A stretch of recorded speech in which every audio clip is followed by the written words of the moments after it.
श्री सुखदेव जी महाराज राजा परीक्षित को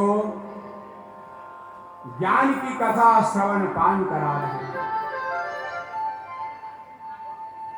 भागवत जो है ज्ञान गंगा है। व्यास जी महाराज ने लिखा है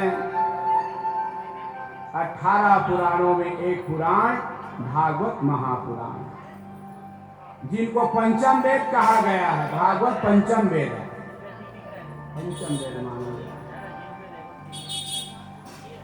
चारों वेदों का सार है इसमें। 18 पुराणों की कथा इसमें मिश्रण है। 18 पुराणों का कथा भागवत महापुराण में है।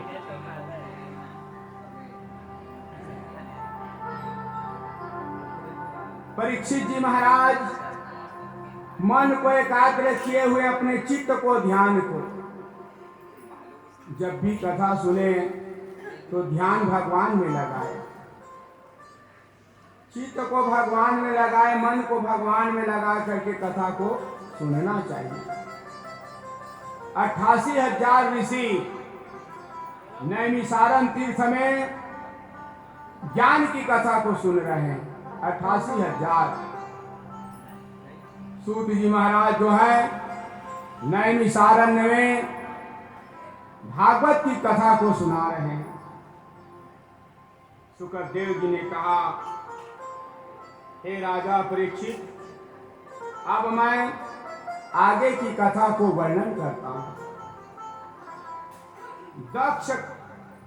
दक्ष कन्या ऋषि कश्यप की जो 13 पत्नी है, जिसमें एक पत्नी है दीति। 13 पत्नी में एक पत्नी दीति।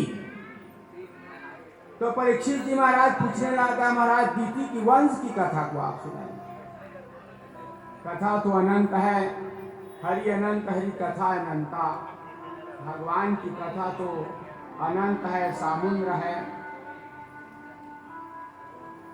कश्यप की 13वीं पत्नी का नाम था दीति। दीति से 2 पुत्र पैदा हुए थे। एक का नाम था हिरण्यकश्यप और एक का नाम था हिरण्याक्ष। दीति से 2 पुत्र। तो हिरण्याक्ष की कथा तो पहले दिन हमने सुनाया। हिरण्याक्ष की कथा, हिरण्याक्ष ने पृथ्वी को लेकर के रसातल में डुबा दिए थे। भगवान ने वराह रूप धारण करके उनका संहार किया। ये हिरण्यकश्यप और हिरण्याक्ष कोई दूसरा नहीं है, भगवान का ये भक्त है पूर्व जन्म का। ये द्वारपाल से, सनकादि ऋषियों की श्राप से हिरण्यकश्यप और हिरण्याक्ष होना पड़ा। त्रेता युग में रावण, कुंभकर्ण, फिर जो है शिशुपाल और दंतवक्र, और हिरण्याक्ष और हिरण्यकश्यप। ये सनकादि ऋषियों के श्राप के द्वारा इसको असुर योनि में आना पड़ा।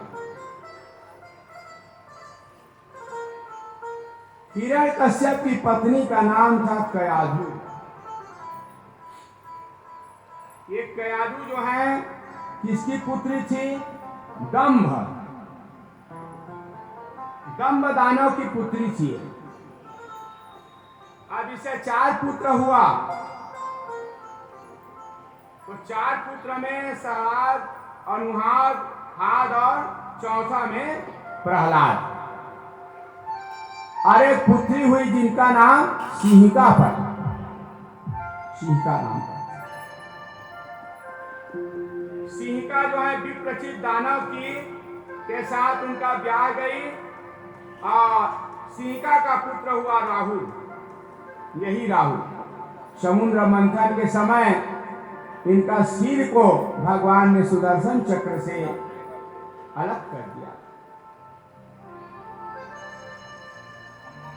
अब चारों भाई का जो सहात की पत्नी कृति पंचजन नाम का पुत्र हुआ, अगस्त आतिथ्य का वाजपेयी, इस प्रकार से अनुहाद का भी पत्नी वास्कल हुआ और महिष हुआ, और प्रहलाद का जो पुत्र का नाम विरोचन पड़ा। फिर उनका बलि आदि पुत्रों का जन्म दिया। ये आगे की कथा वर्णन करेंगे। इस प्रकार से आज दिति की वंश की कथा को श्रवण पान कराएंगे। हे महाराज परीक्षित, जब जो है कश्यप ऋषि जो है दिति ने कहा, और कश्यप जी महाराज जो हैं कश्यप जी का पूजा किया और बताया कि आप जो है पुष्वन व्रत को आप धारण करिए। एक व्रत है,